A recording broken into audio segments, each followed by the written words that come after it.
Google maps లో చూస్తే ఇది ఔటర్ రింగ్ రోడ్. ఈ ఔటర్ రింగ్ రోడ్ మీద ఇక్కడ ఉన్నది ఎగ్జిట్ నెంబర్ 3. ఇక్కడ నుంచి మనం ఈ వైట్ కలర్ లైన్ వైపు వెళ్తే పటాన్చెరు, బిహెచ్ఎల్, కూకట్పల్లి వైపు వెళ్తాము. అదే ఎల్లో కలర్ లైన్ వైపు వెళ్తే సంగారెడ్డి, జహీరాబాద్ వైపు వెళ్తాము. సో ముందుగా సంగారెడ్డి వైపు చూస్తే ఈ ఔటర్ రింగ్ రోడ్ ఎగ్జిట్ 3 దాటంగానే నెక్స్ట్ వచ్చే ఏరియా ముత్తంగి. ఈ ముత్తంగి ఏరియా దాటిన తర్వాత నెక్స్ట్ వచ్చే ఏరియా ఇస్నాపూర్ క్రాస్ రోడ్స్. అంటే ఇక్కడ నుంచి మనం లెఫ్ట్ సైడ్ వెళ్తే ఇస్నాపూర్ వెళ్తాము. ఇదే ఓఆర్ఆర్ ఎగ్జిట్ నెంబర్ 3. దీనిని ముత్తంగి ఎగ్జిట్ అని కూడా అంటారు. ఈ ముంబై హైవే మీద మనం ఒక 2 km డ్రైవ్ చేసిన తర్వాత ఇస్నాపూర్ సెంటర్ వస్తుంది. ఈ రోడ్డుని ఇస్నాపూర్ ఇందిరాకరణ్ రోడ్ అని అంటారు. ఈ రోడ్ లో మనం పాషా మైలారం మీద గుండా శంకరపల్లికి అలానే బానూరుకు కూడా వెళ్ళవచ్చు. ఇక్కడే రైట్ సైడ్ లో మహేశ్వర మెడికల్ కాలేజ్ ఉంటుంది. ఇది దాటి ఈ నేషనల్ హైవే మీద మనం ఇంకొంచెం ముందుకు వస్తే ఈ రుద్రారం అనే ఏరియా దగ్గర లెఫ్ట్ సైడ్ లో గీతం యూనివర్సిటీ ఉంటుంది. ఇదే గీతం యూనివర్సిటీ. ఇది మొత్తం 125 acres లో స్ప్రెడ్ అయి ఉంటుంది. ఈ గీతం యూనివర్సిటీ దాటంగానే ఒక 5 minutes డ్రైవ్ చేస్తే రైట్ సైడ్ లో తోషిబా కంపెనీ ఉంటుంది. ఇదే Toshiba transmission and distribution systems private limited company. ఇది సుమారుగా 158 acres లో స్ప్రెడ్ అయి ఉంటుంది. ఈ తోషిబా కంపెనీ దాటిన తర్వాత ఇక్కడ రైట్ సైడ్ లో ఐఐటి హైదరాబాద్ ఉంటుంది. ఈ ఏరియాని మనం కంది అని అంటాము. ఇదే IIT Hyderabad staff quarters and campus ఉండే ఏరియా. ఇది మొత్తం 576 acres లో స్ప్రెడ్ అయి ఉంటుంది. ఈ కంది ఏరియా దాటిన తర్వాత నెక్స్ట్ వచ్చేది సంగారెడ్డి క్రాస్ రోడ్స్. ఇది సంగారెడ్డి ఏరియా. ఈ సంగారెడ్డి క్రాస్ రోడ్స్ కూడా దాటితే నెక్స్ట్ పెద్దాపూర్, దాని తర్వాత సదాశివపేటకు వస్తాము. సో ఇక్కడి నుంచే ముంబై హైవే మీద లెఫ్ట్ సైడ్ వెళ్తే సదాశివపేటకు వెళ్తాము.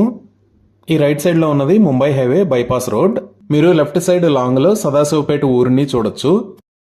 సో దీని ఒకసారి జూమ్ అవుట్ చేసి చూస్తే ఇక్కడ కంది దగ్గర నుంచి శంకరపల్లికి డైరెక్ట్ కనెక్టివిటీ రోడ్ ఒకటి ఉంటుంది.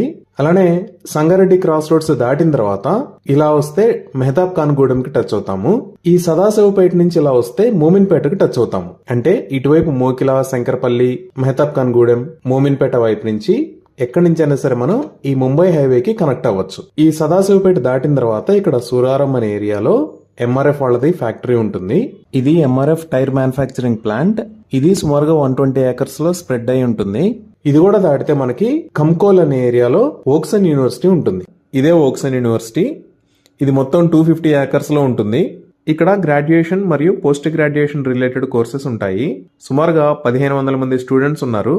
100 మంది ఫ్యాకల్టీ ఉంటారు. ఇది ఇంకా మనం లాంగ్ లో చూస్తే ఇక్కడ దాకా వెళ్తే జహీరాబాద్ వెళ్తాము. సో ఇలా పటాన్చెరు దాటిన తర్వాత ఎగ్జిట్ 3 దగ్గర నుంచి సదాశివపేట దాకా ఈ రోడ్డు ఆల్రెడీ బాగా డెవలప్ అయిన ఏరియా. ఇక్కడ ఆల్రెడీ పాపులేషన్ కూడా ఉంది. లైక్ ఈ సంగారెడ్డి ఏరియా గానీ, రుద్రారం గానీ, ఇస్నాపూర్ ఏరియా గానీ ఇదంతా బాగా పాపులేషన్ ఉన్న ఏరియా. వీటితో పాటు ఈ రోడ్డు కనెక్టివిటీని పెంచడానికి ప్రభుత్వం రీసెంట్ గా ఈ మియాపూర్ మెట్రో స్టేషన్ నుంచి ఇస్నాపూర్ క్రాస్ రోడ్స్ దాకా మెట్రో ట్రాక్ ని అనౌన్స్ చేసింది. ఈ రూట్ మొత్తం సుమారుగా 16 kilometers ఉంటుంది. ఇక్కడ టోటల్ గా 9 stations వస్తాయి. అలానే ఈ మదినాగూడ దగ్గర నుంచి సంగారెడ్డి దాకా ఈ పోర్షన్ లో ఉన్న రోడ్డు మొత్తాన్ని 6 వరుసల రోడ్డుగా విస్తరించనున్నారు. ఈ విస్తరణ కోసం 900 కోట్ల రూపాయలను కేటాయించారు. దీనికి సంబంధించి టెండర్స్ ప్రాసెస్ కూడా రీసెంట్ గా కంప్లీట్ అయింది. ఈ నేషనల్ హైవేని భారతమాల పరియోజన ప్రోగ్రామ్ లో భాగంగా విస్తరణ చేపట్టారు. అలానే ఈ సంగారెడ్డి దాటిన తర్వాత పెద్దాపూర్ దగ్గర ఫ్యూచర్ లో రీజనల్ రింగ్ రోడ్ జంక్షన్ రానున్నది. అలానే ఇక్కడ కొంచెం జూమింగ్ చేసి చూస్తే ఇక్కడ ఒక రోడ్డు కనెక్టివిటీ వస్తుంది కదా. ఇదేంటి అంటే కంది ఐఐటి దగ్గర నుంచి జోగిపేట దగ్గర ఉన్న రంసాన్ పల్లి దాకా ఉన్న రోడ్డుని 4 lane రోడ్ లాగా వైడ్ చేస్తున్నారు. ఇది అకోలా, నాందేడ్ ని కనెక్ట్ చేసే నేషనల్ హైవే 161. సో ఇలా ఈ ముంబై హైవే మీద ఆల్రెడీ మంచి ఏరియాలు ఉండటం, ఫ్యాక్టరీస్ ఉండటం, రోడ్డు కనెక్టివిటీ పెరగటం వల్ల ఈ రోడ్డు మొత్తం రియల్ ఎస్టేట్ కి మంచి ఇన్వెస్ట్మెంట్ జోన్ అయింది. ఇవి ఈ ముంబై హైవే గురించి వివరాలు.